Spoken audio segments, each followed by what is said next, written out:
So we are just going with the question number 5 of quadrilateral exercise 8.1. इसमें कुछ points थे, तो एक शायद मैंने होमवर्क दिया था, तो हम लोग उसी से स्टार्ट कर रहे हैं। पहले हम लोग स्टार्ट कर रहे हैं, फिर हो जाएंगे। तो सबसे पहले अगर देखें तो लिखा हुआ है show that if the diagonal of a quadrilateral are equal and bisect each other at right angle then it is a square. ये हमें प्रूव करना है। तो सबसे पहली इंपॉर्टेंट चीज अगर आप देखें तो इसमें लिखा गया है कि diagonal of a quadrilateral are equal.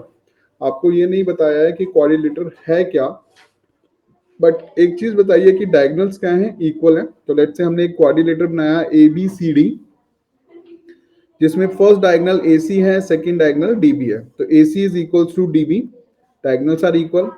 फिर उसने बोला डायगोनल्स बाइसेक्ट कर रही हैं एक दूसरे को। बाइसेक्ट करने का मतलब हो गया ये आपस में एक दूसरे को कट कर रहे हैं।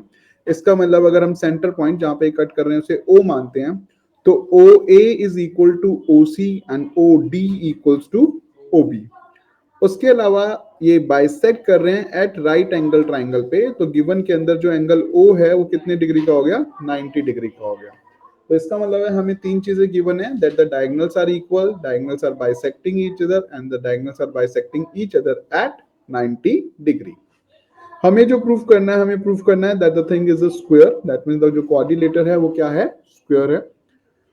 स्क्वायर की प्रॉपर्टी की अगर बात करें तो एक सिंपल सी चीज होती है, क्या उसकी चारों साइड्स इक्वल हो गई एंड उसके सारे एंगल्स 90 डिग्री के हो गए। तो इसके ऊपर हम दो ही चीजें बात करेंगे।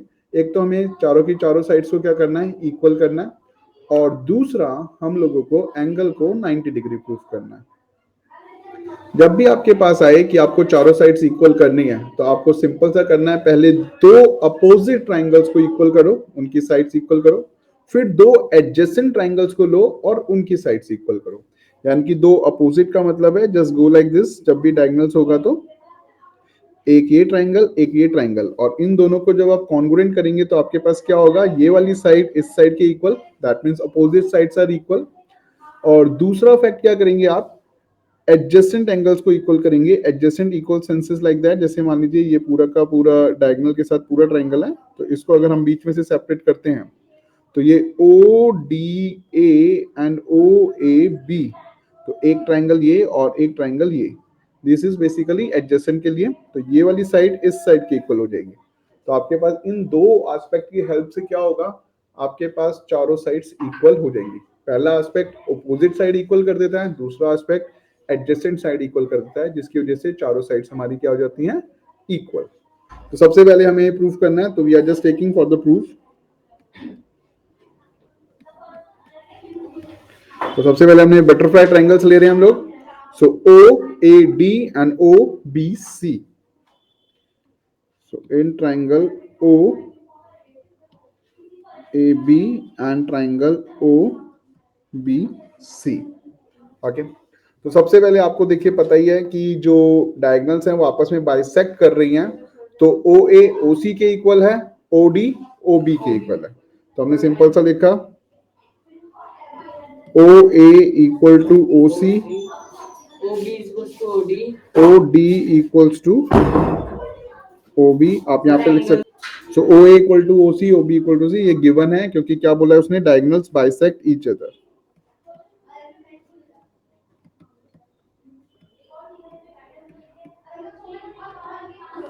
सो दो साइड्स इक्वल हो गई।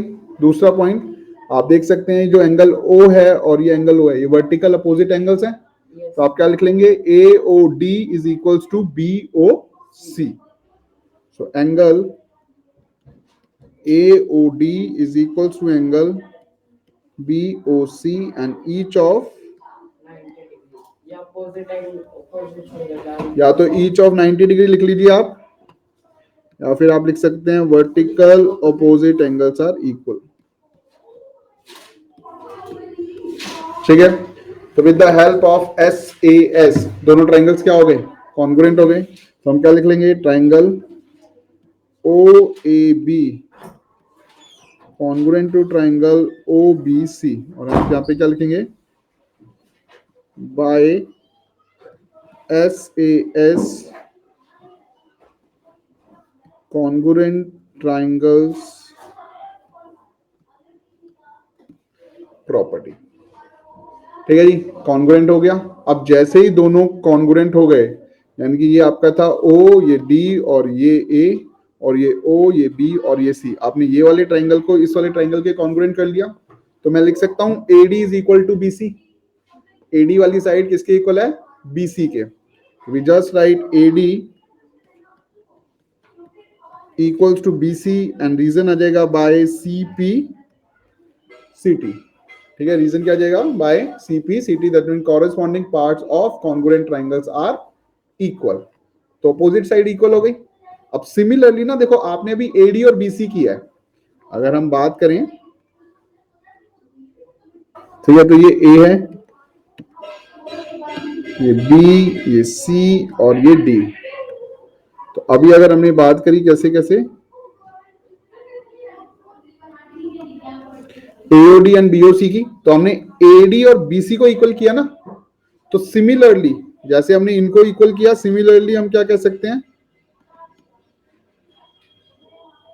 सिमिलरली AB जो है DC के भी इक्वल हो जाएगा।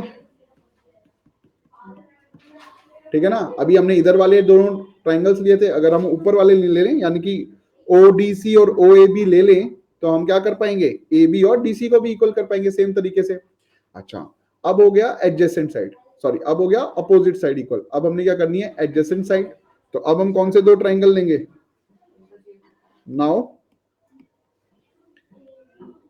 In triangle OAD and triangle OAB, अब हमने कौन से दो ट्राइंगल लिए? OAD, this is OAD and OAB। One ये वाला, दूसरा ये वाला, और ये दो क्या हमें हेल्प करते हैं? ये हमें हेल्प करते हैं एडजेसेंट साइड्स को इक्वल करने के लिए। तो आप देख सकते हैं इन दोनों ट्राइंगल में OA क्या है? कॉमन है। OD किसके इक्वल है? OB के।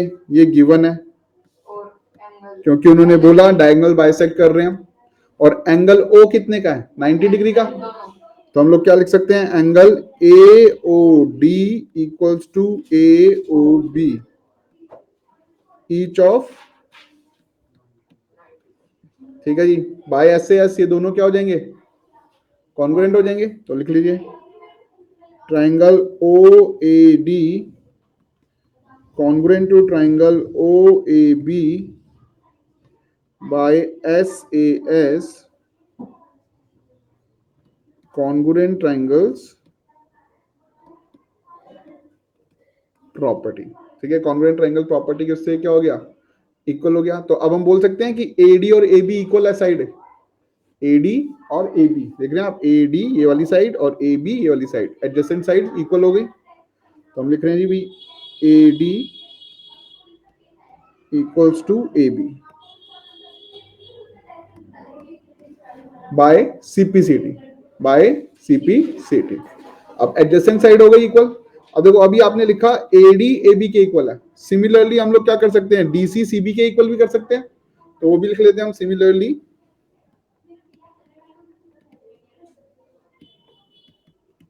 DC equals to CB।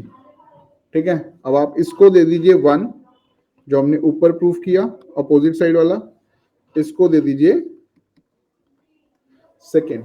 तो बाय 1 एंड 2 क्या होगा? चारों साइड इक्वल हो जाएंगी। बाय 1 एंड 2 क्या होगा? चारों साइड इक्वल हो जाएंगी। देखिए हमने क्या किया है, हमने प्रूफ किया कि ये वाली जो साइड है रेड वाली, ये इस ग्रीन के इक्वल है, अपोजिट साइड।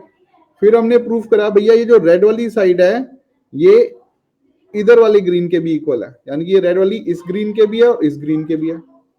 ओके, और ये जो वाली ग्रीन है, ये इस रेड के इक्वल है अपोजिट की वजह से। समझ रहे हैं? तो ये सारी की सारी इक्वल हो गई आपस में। तो चारों साइड क्या हो गई हैं आपकी? इक्वल हो गई हैं। तो आपने क्या लिखा? Therefore by 1 and 2 AB equals to BC equal to CD equals to DA।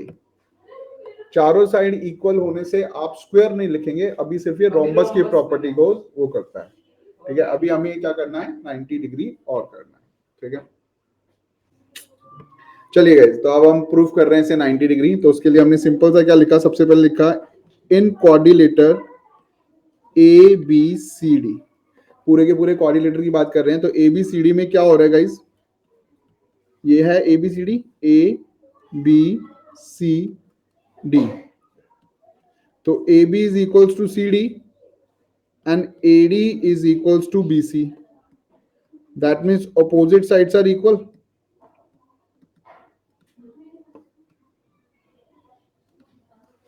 And even this sides are, opposite side equal होगी ना सारी, तो ये अपोजिट साइड इक्वल है, तो हम क्या लिख सकते हैं, therefore A B C D is a parallelogram. Opposite side equal है तो ये क्या हो गया, पैरेललोग्राम हो गया। अब जैसे ही ये पैरेललोग्राम हुआ, जैसे ही क्या हो गया, ये पैरेललोग्राम हो गया, तो अब हमें क्या पता है, अपोजिट एंगल्स भी इक्वल होते हैं। अच्छा, अपोजिट एंगल्स का खैर हमें कुछ करना नहीं है। नाउ द पॉइंट इज, देखिए आपके पास डायगोनल्स हैं।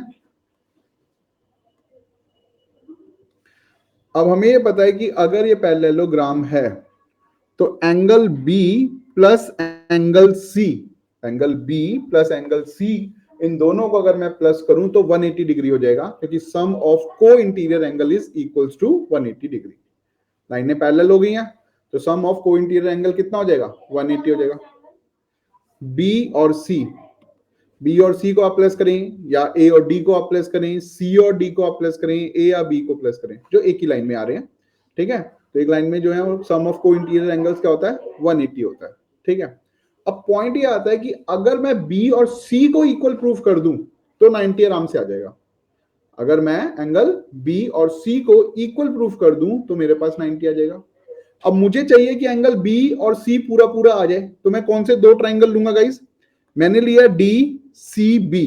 कौन सा ट्राइंगल लिया पहले मैंने, डी सी बी, और दूसरा कौन सा लिया गाइस, ए बी सी। ठीक है जी, एक ले लिया हमने डी सी बी, एक हमने ले लिया ए बी सी। चलिए लिखते हैं। तो सबसे पहले लिखा हमने in triangle D C B and triangle A B C. तो आप देख सकते हैं क्या, अभी हम प्रूफ कर चुके हैं कि ए बी और डी सी इक्वल है।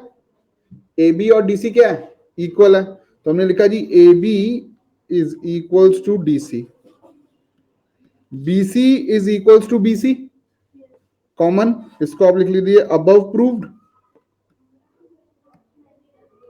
इसको आप लिख लीजिए कॉमन। और आप देख रहे हैं इसमें दोनों डायगोनल्स कवर हो रही हैं, एसी और डीबी, और डायगोनल क्वेश्चन में गिवन थी इक्वल, डायगोनल्स क्वेश्चन में ही गिवन थी इक्वल। तो हमने लिखा A B equal to D B, तो A B equals to D B, ये गिवन था। अब आप देख सकते हैं एस एस एस, तीनों साइड्स इक्वल हैं, तो तीनों साइड्स के रिस्पेक्ट में ये क्या हो गया, ट्राइंगल कॉन्ग्रुएंट हो गया। ट्राइंगल्स क्या हो गए, कॉन्ग्रुएंट हो गए।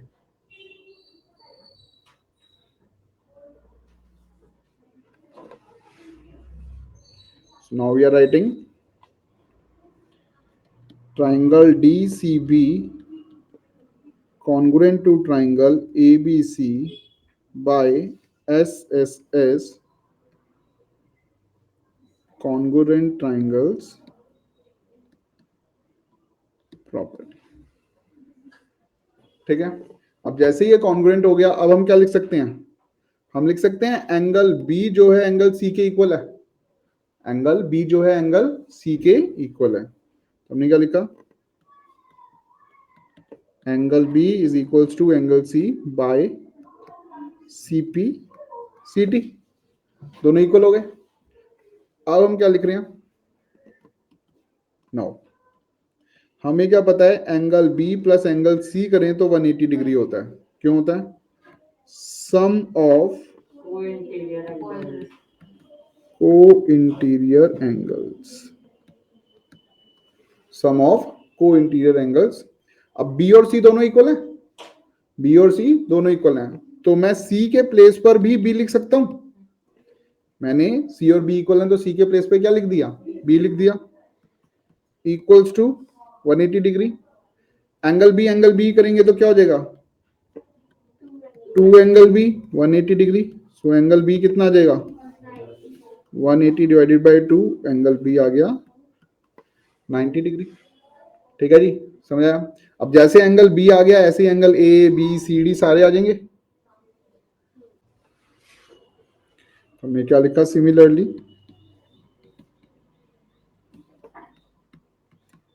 Angle A angle D angle C equals to 90 degree. तो हमने चारों साइड इक्वल कर दी, एंगल्स भी 90 डिग्री कर दिए, तो हम क्या कहेंगे, therefore A B C D जो क्वाड्रिलेटर है इज अ स्क्वायर।